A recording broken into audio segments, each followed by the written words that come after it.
इस रिपोर्ट में हम बात करेंगे मायावती के बारे में। जी हाँ, अगर आप ये 2 शब्द गूगल पर सर्च करें तो आपको मायावती को लेकर बीसियों चुटकुले मिलेंगे।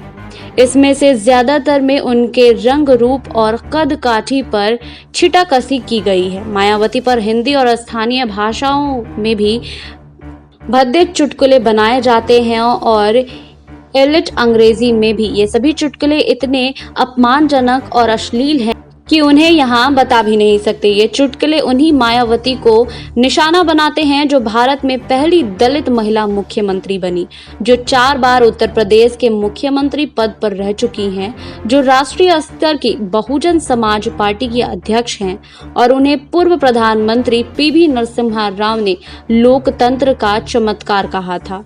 जी हाँ, हाल ही में बॉलीवुड एक्टर रणदीप हुड्डा का एक पुराना वीडियो वायरल हुआ। इस वीडियो में वो सार्वजनिक मंच से एक चुटकुला सुनाते नजर आ रहे थे।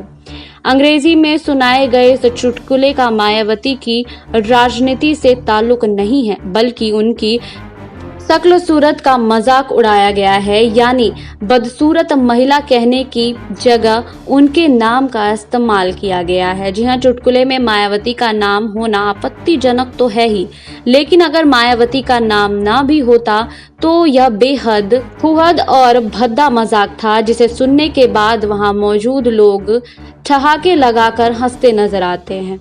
वीडियो साल 2012 का बताया जा रहा है, लेकिन अभी सामने आया है कि मायावती उस समय या तो उत्तर प्रदेश की मुख्यमंत्री रही होंगी या फिर हाल ही में सत्ता से बाहर हुई होंगी।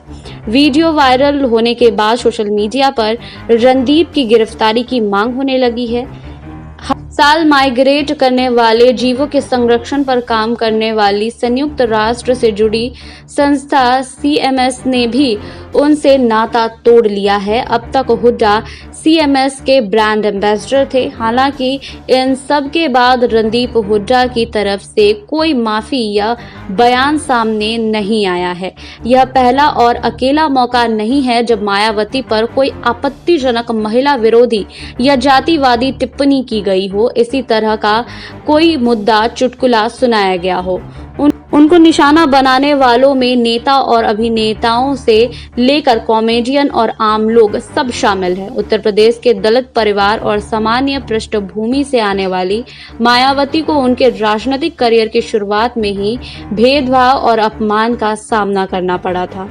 मायावती की बायोग्राफी लिखने वाले अजय बोस ने अपनी किताब जी a political biography of Mayawati में इसका जिक्र किया है। किताब में बताया गया है कि जब मायावती पहली बार लोकसभा में चुनकर आई तो उनके तेल लगे बाल और देहाती लिबास तथा कथित समृद्ध महिला सांसदों के लिए माखौल का विषय हुआ करते थे। वहीं अजय बोस लिखते हैं कि वो अक्सर शिकायत करती थी कि मायावती को बहुत पसीना आता है। उनमें से एक ने तो एक वरिष्ठ महिला सांसद से यहाँ तक कहा था कि वो मायावती से अच्छा परफ्यूम लगाकर सदन में आने के लिए कहें। वहीं एक रिपोर्ट के अनुसार मायावती को शुरू से अब तक हमेशा निशाना बनाया गया है। वो कहती हैं, पहले मायावती चोटी बनाती थी तब भी उनका मजाक उड़ाया जाता था, फिर उन्होंने बाल छोटे करवाए तब भी उनका मजाक उड़ाया गया, उन्होंने हीरे के गहने पहने तब भी उनका मजाक बना और महंगे हैंडबैग लिए तब भी उनका मजाक बनाया गया। इस सब के बावजूद शायद ही कभी हुआ हो जब मायावती ने खुद पर की गई अपमानजनक बातों को लेकर कोई प्रतिक्रिया दी हो। कई बार ऐसा हुआ जब सेलिब्रिटी नेताओं और जाने माने लोगों की दलित विरोधी टिप्पणियां सामने आई, जिसमें से कई मायावती से भी जुड़ी थी।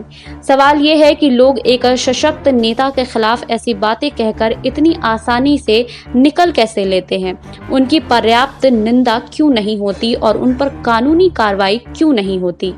वामदल CPI की महिलावादी नेता कविता कृष्णन मायावती पर पहले होने वाली टिप्पणियों को महिला विरोधी और दलित विरोधी सोच का नतीजा बताती हैं। उन्होंने एक रिपोर्ट में कहा है कि हमारा समाज इस कदर कास्टिस्ट है कि महिलाओं और दलितों पर ऐसी टिप्पणी करना कोई बड़ी बात नहीं माना जाता है, इसलिए लोगों को भी नहीं लगता है कि वे कुछ गलत कह रहे हैं। उन्हें लगता है कि यह तो सामान्य बात है और सभी ऐसा करते हैं। वहीं कविता कृष्णन का मानना है कि जब लोगों को किसी महिला को नीचा दिखाने का कोई और रास्ता नहीं सूझता तो वो उसके चेहरे और शरीर को निशाना बनाते हैं। वो कहती हैं कि यही वजह है कि असुरक्षा की भावना से घिरे लोग खास तौर पर स्वर्ण पुरुष मायावती जैसी सशक्त महिलाओं पर भद्दी टिप्पणी कर उन्हें अपमानित करने की कोशिश करते हैं। साथ ही कविता यह भी कहती हैं कि आज सोशल मीडिया के जमाने में महिलाएं और दलित अपने अधिकारों और पहचान को लेकर जागरूक हो रहे हैं और वो ऐसी टिप्पणियों का विरोध करते हैं, इन पर सवाल पूछते हैं। शायद यही वजह है कि साल 2012 में रणदीप हुड्डा उस आपत्तिजनक चुटकुले का विरोध नहीं हुआ, लेकिन आज हो रहा है। कई बार ऐसी टिप्पणियां करने वाले लोग कहते हैं कि जब उन्होंने ऐसी बातें कही तब वो जागरूक नहीं थे, तब उनकी समझ विकसित नहीं हुई थी। ऐसी दलितों को ना उचित माना जा सकता है। इसके जवाब में कविता कृष्णन कहती हैं, ऐसी दलीलें देकर पीछा नहीं छुड़ाया जा सकता है। यह बात सही है कि हमारा समाज कास्टिस्ट है, लेकिन हमें अपनी समझ खुद विकसित करनी पड़ती है, गलत चीजों को अनलर्न करना पड़ता है। वहीं दलित अधिकारों के लिए काम करने वाली सिंथिया कहती हैं, अगर आपने अतीत में कोई ऐसी टिप्पणी की है तो उसके पीछे बहाने और दलीलें ढूंढने से अच्छा है कि आप बिना शर्त माफी मांगे और अपना बयान वापस लें। जरूरत पड़े तो उन पर कानूनी कार्रवाई भी की जाए। वहीं सिंथिया के मुताबिक भारत में महिलाओं की खूबसूरती के जो पैमाने तय किए गए हैं वो ब्राह्मणवादी और जातिवादी है। यहाँ ध्यान देने वाली बात यह है कि मायावती पर अपमानजनक टिप्पणियां करने वाले या उनसे जुड़े भद्दे चुटकुले सुनाने वालों में बड़ी संख्या स्वर्ण पुरुषों की है। सिंथिया कहती हैं कि मुझे नहीं लगता है कि कोई दलित महिला मायावती के रंग रूप या शरीर पर अपमानजनक टिप्पणी कर सकती हैं। ऐसा करने वाले स्वर्ण पुरुषों की संख्या ज्यादा है क्योंकि उनकी नजर में दलित महिलाओं की कोई खास अहमियत नहीं है। सिंथिया के मुताबिक ऐसा करने वाले लोगों को अपनी गलती इसलिए नजर नहीं आती क्योंकि वो जन्म से मिले अपने प्रिविलेज की वजह से इसे सहज मानते हैं।